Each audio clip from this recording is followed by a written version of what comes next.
Bu Hana punya sebuah buku. Buku apa ini namanya? Maling Kundang. Ya, cerita bergambar. Nah, di sini judulnya apa tadi? Maling Kundang. Nah, Maling Kundang di sini ada berapa orang? Ada berapa orang? 5 orang. 5 orang. 1, 2, 3, 4 dan 5. Ada 5 orang. Nah, Maling Kundang itu siapa toh? Maling Kundang itu kamu udah pernah tahu belum ceritanya Maling Kundang? Belum. Anak yang durhaka. Maling Kundang itu ceritanya anak yang durhaka. Nah, Bu Hana akan membacakan cerita Maling Kundang. Nanti kalau Bu Hana sudah membacakan, kalian satu persatu Bu Hana tes membacanya. Oke, seperti itu ya. Nah, Bu Hana baca terus ditirukan dulu. Pada zaman dahulu kala, di daerah Padang Sumatera Barat,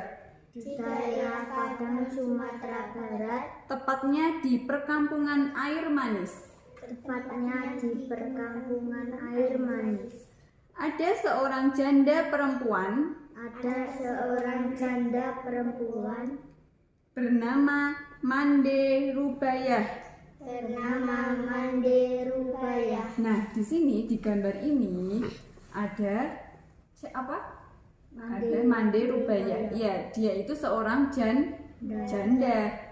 Hiduplah seorang janda di sebuah daerah di Padang, Sumatera. Mande Rubayah, ya kan? Yang hidup bersama anaknya bernama Maling Kundang. Mande Rubayah itu hidup bersama siapa? Maling Kundang. Ya, hidup di Sumatera itu bersama Maling Kundang. Oke. Ayahnya telah lama meninggal. Ketika dia masih kecil, Mande Rubayah berdagang kue keliling untuk memenuhi kebutuhan sehari-hari. Setiap berdagang, Maling Kundang selalu ikut Mande Rubayah. Nah, di sini ibunya Mande Rubayah ini sedang berdagang kue. Iki maling ini maling selalu ikut keliling berdagang kue. Oke. Yo, sekarang Bu Hana mau bacanya. Orang-orang tua di perkampungan pantai Air Manis mengenal Maling Kundang sebagai anak yang Ringan apa?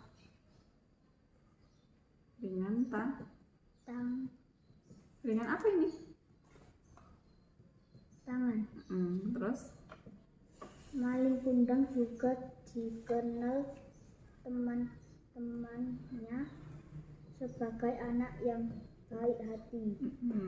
Dia suka menolong teman-temannya yang memerlukan bantuan. Oke, terima kasih. Sekarang Vida baca. Terasa waktu terus berlalu. Maling Kundang tumbuh menjadi seorang pemuda yang tampan dan gagah berani ya dengan menangkap ikan di laut. Maling Kundang memenuhi kebutuhan dari dirinya dan ibunya. Hasil tangkapannya dia jual ke pasar. Pinter. Sekarang Mbak Kila baca. Suatu hari yang cerah, Maling Kundang melihat sebuah kapal besar yang merapat di pantai Air Manis.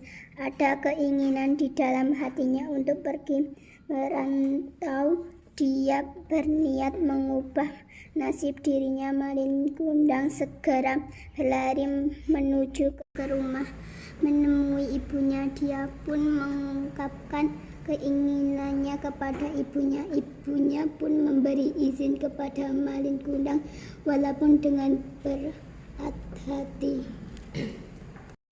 Nah, bareng-bareng baca sekarang. Di pagi hari yang cerah, Malin Kundang dan para pemuda yang pergi merantau segera menaiki kapal besar. Dengan berlinang air mata, Mande Rubaya dan orang tua yang lainnya melepas kepergian anaknya. Nah, di sini para anak-anak sama Malin Kundang, dia itu pengen merantau ke sebuah kota, ya, merantau ke sebuah kota yang lebih besar kotanya untuk mencari apa? Mencari nafkah. Kemudian ini para orang tua, ada orang tua si Malin, Mande Rubaya itu juga melepas kepergian si anaknya, yaitu Malin Kundang. Kemudian apa? Dia sudah sering melihat orang-orang tua yang ikut melepas kepergian anak laki-laki untuk pergi merantau ke negeri seberang untuk mengubah nasib dirinya dan keluarga. Nah, ya, betul. Esok harinya cuaca terlihat cerah, matahari memancarkan sinarnya, burung-burung berkicau gembira menyambut pagi yang indah. Badai laut yang semalam terjadi pun telah reda. Siang lagi. Terlihat kepingan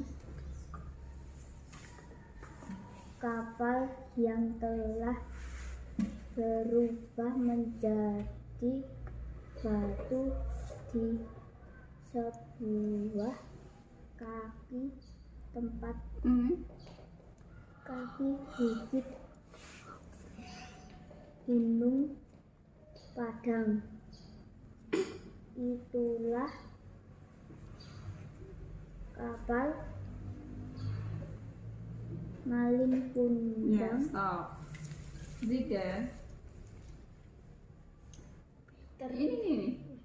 Tak jauh dari tempat itu ada sebongkah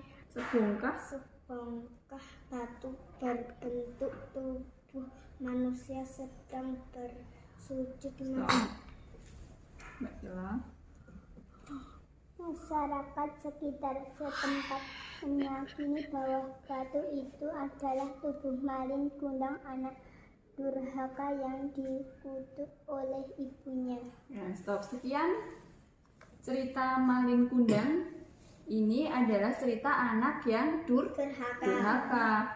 Kalau anak yang durhaka, yang berani kepada orang tua, nanti kalau misalnya ibu E sudah marah terus mengutuk anaknya, nah jadilah batu seperti Malin Kundang. Karena Malin Kundang ini tidak mengakui ibunya sebagai orang tuanya karena dia sudah merasa kaya, ya. Jadi jangan sekali-kali kalian berani kepada orang tua. Nek berani kepada orang tua nanti jatuh jadi anak yang durhaka.